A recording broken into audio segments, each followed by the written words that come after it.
Midway University tonight back at home, the first of 8 out of 10 games that will be played on their home floor, and they get a victory over the Brescia University Bearcats in River State's conference play. Big time win for Coach Joe Krupinski and his squad as they come from behind, down 10 at the half, to win by 11. Make it 12, 67-55. Coach, whatever you said to him in the locker room at halftime, bottle it up and sell it because this team responded. We did respond. I thought that was, the best thing about tonight is we, did not.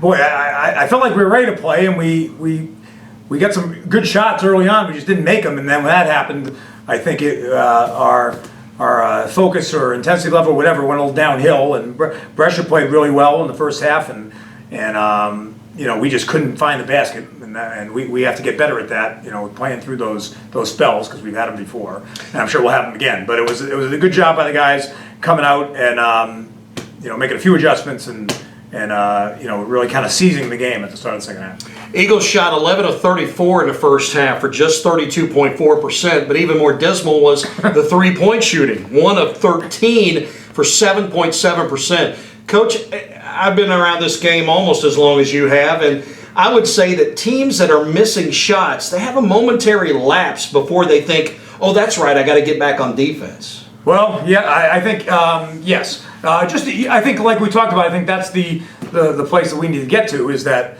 we are, when our offensive game isn't maybe as clicking as on all cylinders as we'd like to, we don't. It's not that we stop playing hard, but we lose a little bit of our focus and intensity at the other end, and that's what happened. And we had a couple of bad turnovers, gave them 4 or 6 points on transition, just throwing the ball to them. We love going 3 for 22 from 3. We just can't get enough of it. We did that at Ohio Christian. We did it again today. I don't know. We gotta figure that out before we get going with our next games, because if we continue to shoot like that, it's going to be difficult to win a whole lot of games. At halftime, the Eagles were down in the points off turnovers category 10-4, but in the first 6 minutes of the second half, they evened that statistic up at 12-11. I thought your team came out of the locker room and were extremely active. Maybe things weren't falling right away, but they were extremely active, getting on the glass. And what a boost Corey Gardner was. Yeah, he really was. He really gave us a big spark. Corey's a good player. He's been in and out of the starting lineup. We counted him sometimes to be the spark off the bench like he was today. And in the second half, we just decided to go, we needed to pick up the tempo or something. We went a little smaller, started him, and I didn't have a problem with the way Alex Hofer played or Ridge Hall. Those guys. Isaiah Sims gave some good minutes in the first half. It's just we felt that to win this game, we needed a little bit of a quicker lineup. We started playing in the full court with our pressure, which we had not really done, and to try to force them into some tougher shots because they were looking pretty comfortable there.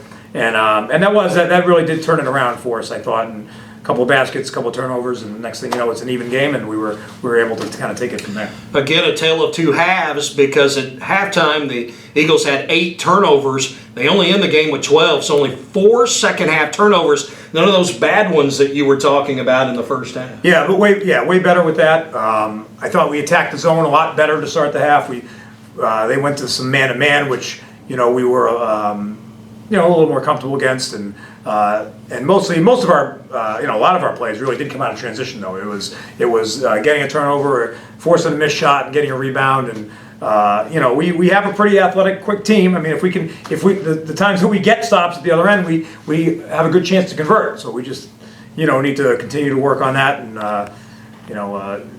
Brescia's played really well. I thought they're not the biggest team either, though. So our lack of size didn't really hurt us as much as it might against some other teams. And their roster down tonight with only 8 uniformed players. You win the rebounding battle 50-40. I think rebounding is what kept you in it when things were not going your way shooting-wise. Yeah, I mean, we didn't give up a whole lot of second chances. I didn't think.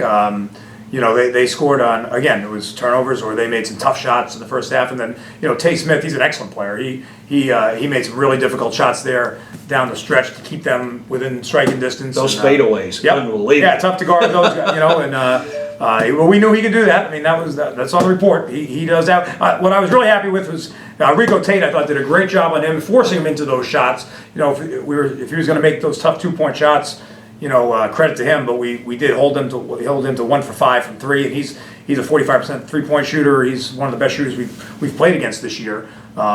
So to be able to do that, I thought was really a credit to Rico and the rest of our guys. And one of the most underrated stats in college basketball, I think, is the number of made baskets and the assist ratio. Tonight, Midway 15 assists off 27 made baskets. Coach, that's an excellent ratio. Yeah, I mean, again, I think our transition play, again, credit to Dylan for giving us the assists. Some of those are probably a little spotty, but thanks, Dylan.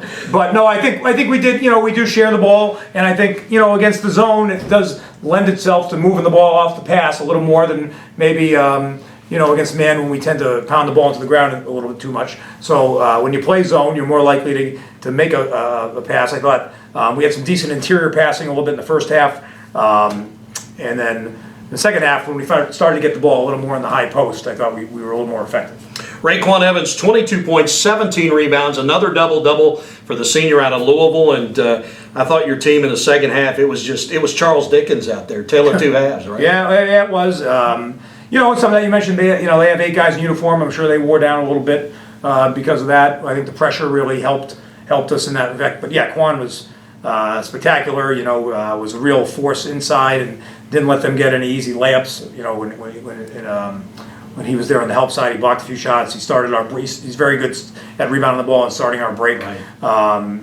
So yeah, I mean, overall, it's great to get a win and we haven't played a lot of games. We went up to Ohio Christian there, didn't play so well last weekend, but it was nice to get back home and get a chance to get one under our belt here. We got, like you said, we have a big stretch at home, and we've played better at home, but some tough games coming up for sure. I was getting ready to say 7 out of your next 9 from right here in Midway. It's nice after being on the road for so long. Yeah, I almost went to the bus before the game today, just to drive the bus over from the lot over here to kind of make it feel normal. Didn't have to do that, thank goodness. But Southeast Thursday, they're a really good team. I mean, that's a game that it was a close game over there. They've added some guys. They're an improved team, I think, and that's always one of the better teams on our side of the league. And so we're going to have to come ready and play a lot better tomorrow, Thursday if we want to get one. 67-55, the final score. Joe Krupinski, a winning coach tonight. Thanks for watching.